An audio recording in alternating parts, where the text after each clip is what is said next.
All right, I am back to talk about another potentially good reader for a reading book for your second or third grade reader, and it is the Flat Stanley series.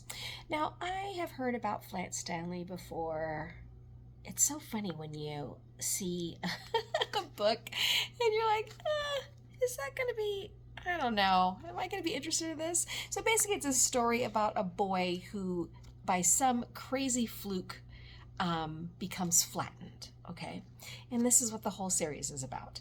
And what's interesting about this story is it was written by a dad of two boys who basically made this up as their bedtime story and then decided to publish the book. So the synopsis is, Stanley Lambchop is an ordinary boy. At least he was until the night his bulletin board fell off the wall and flattened him. All of a sudden, Stanley can slide under doors, mail himself across the country in an envelope, and fly like a kite. But flatness has its serious side too. Sneak thieves have been stealing paintings from the famous Museum of Art, and Stanley knows he's the only one who can stop them. Will the robbers discover Stanley's plan before he foils theirs? So it's embedded in a mystery, okay? And so let's talk a little bit about this. So it is in the form of a chapter book. It has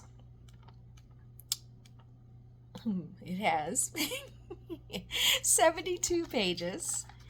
There actually is a preview book in the back, at least in this edition, and then it has, see that, 5 chapters.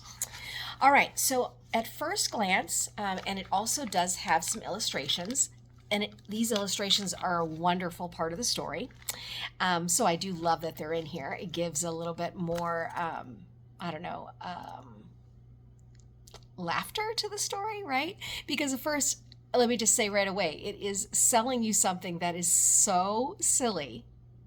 I was just like, you had to, like, as an adult, had to suspend that. Like, okay, but would this be interesting for a second and third grader? I think that it would. There's so many things about this book that I love. It's very witty. It has a wonderful flow to the story. There's lots of good words in here. I'll just tell you what they are. Like favor and remember and enormous and darndest. And there's a few idioms in here, which I found that a lot of third graders have not heard. Just things like you can't judge a book by its cover, or of course it's all not going to come to me now, but just all these little kind of turns of phrases.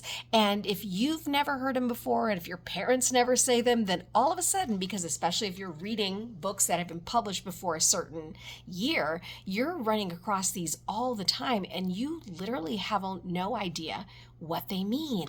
And so once again, it comes back to this thing that we cannot get away from, which is parents actually need to be reading with their kids. They just do. Because even when, a wonderful word like marvel, which is in this book, and many kids think of Marvel like Marvel Comics, but guess what? That word has different meanings than simply the name of a powerhouse franchise of comics, right? And so your child will read that story and read that word, for example, in the story, and they're going to have a whole different context of different from what's going on in this story. So if I haven't hooked you enough as for telling you that this is definitely a wonderful story for your child, or for you to give a child as a gift, a book gift. I wanted to read the part of the book that hooked me right when I read it. Okay, so here it is. So of course, he has now been, flattened by a bulletin board. So he's now walking around in life flattened, okay? And he wants to go visit his friend in California. Okay? So go with me. And when he's talking about it like, oh, and it's too expensive to get on a plane or whatever. And so his dad comes up with this idea to, okay, I gotta show you this, to buy an enormous envelope. Okay? I know, you've got to suspend everything you think right now. Like, okay, so here it is. So the envelope fits Stanley very well. Oh, so the dad says to him, "Now then, Stanley, try this on for size." And the envelope fits Stanley very well. So here's the illustration of him getting into the envelope, right? Okay. There was enough room left over, Mrs. Lambchop, that's his last name, Mrs. Lambchop discovered, for an egg salad sandwich made with thin bread and a toothbrush case filled with milk. They had to put a great many stamps on the envelope to pay for both airmail and insurance, but it was still much less expensive than a train or airplane ticket to California. The next day, Mr. and Mrs. Lambchop slid Stanley into his envelope along with the egg salad sandwich and the toothbrush case full of milk and mailed him from the box on the corner, meaning mailbox. That is, but will a child know what that means? Again, that's why you have to read this with your kids. The envelope had to be folded to fit through the slot, but Stanley was a limber boy, and inside the box he straightened right up again. And there it is. Mrs. Lambchop was nervous because Stanley had never been away from home alone before. That's why she's nervous. She rapped on the box. Is your kid gonna know that? I don't know, guys. "Can you hear me, dear?" she called. "Are you all right?" Stanley's voice came quite clearly. "I'm fine. Can I eat my sandwich now?" "Wait an hour and try not to get overheated, dear," Mrs. Lambchop said. Then she and Mr. Lambchop cried out, "Goodbye, goodbye," and went home. And Stanley had a fine time in California. Okay, have I even hooked some people who are not second and third grade to buy this series? I know. It was such a delight to read as an adult. It is a really good story.